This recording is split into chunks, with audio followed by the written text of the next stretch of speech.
NITI Aayog CEO मुख्यमंत्री को भेटिबा परे समालोचना करिसेंती बीजेडी और कांग्रेस। नीति आयोग बैठक में मुख्यमंत्री ओडिशार दाबी रखि नथिले। गतकाली बैठक में मध्य राज्य सरकार दाबी करिनाहंते।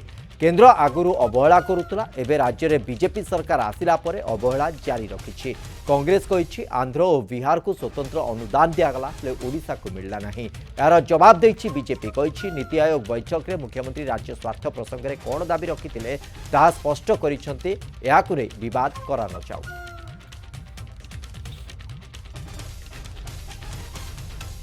स्वतंत्र पावा राज्य तो छाड़तु अन्य जो सुविधा गुड़ाक आम जमी पाइबा कथा कि स्पेशल फंड दवा कथा कि कोईला जिते नौकरी ताऊपर जो रॉयल्टी दवा कथा से जिनिस गुड़ाक भी समस्ते भूली जाइछन्ति। तेणु एटा निहाती भाव में ओडिशा प्रति केन्द्र अवहेला आगु भी अवहेला करथिले।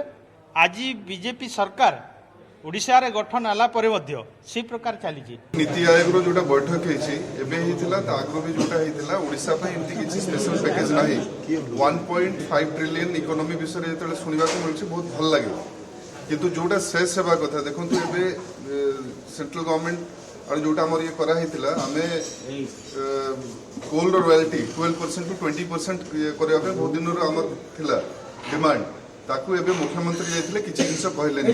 कांग्रेस 10 वर्ष केंद्र शासन दायित्व रे थिले एवं ओडिशा पई केते अनुदान दउथिले एवं नरेंद्र मोदी नेतृत्व रे भारतीय जनता पार्टी सरकार आसिला परे ओडिशा को सबु क्षेत्र में कौ मात्रा रे अनुदान दउछंती ताहा समस्त पई विदित एवं बिजु जनता दलर नैतिक अधिकार नहीं ए भलिया कथा कहिबार।